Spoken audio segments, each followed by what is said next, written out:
Tampang Ujang Syafruddin, 60. Pelaku pembunuhan terhadap sopir travel bernama Arika Arwin, 40. Yang jasadnya ditemukan di bawah jembatan Kota Baru, Lampung Selatan.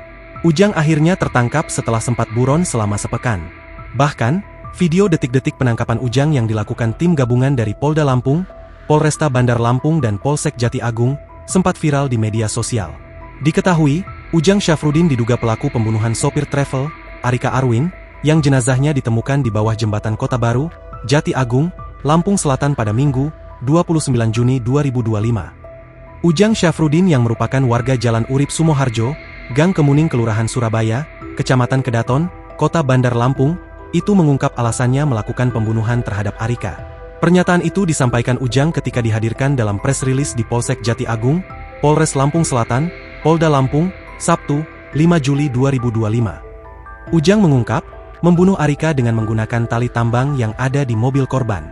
Ujang nekat menghabisi nyawa korban lantaran sakit hati dengan perkataan korban. Kapolres Lampung Selatan, AKBP Yusriandi Yusrin menjelaskan ucapan korban dianggap pelaku sebagai bentuk penghinaan, karena dinilai lelaki yang sudah tua loyo dan tidak perkasa. Keluarga korban yang saat itu hadir dan mendengar penjelasan pelaku merasa tersinggung dan kesal dengan alasan pelaku. "Jangan fitnah orang yang sudah meninggal," teriak seorang keluarga korban, di sela-sela press release tersebut. Apa yang disampaikan pelaku tidak semuanya benar. Bohong, timpalnya. Terkait mobil korban yang ditemukan di perumahan Bukit Kencana, Kedamaian, Bandar Lampung, Ujang mengaku menempatkannya secara acak. AKBP Yusriandi Yusrin menyebut, pihaknya masih akan terus menyelidiki kasus pembunuhan tersebut, terutama terhadap keterangan pelaku yang dianggap masih janggal. Download Tribun X sekarang, menghadirkan lokal menjadi Indonesia.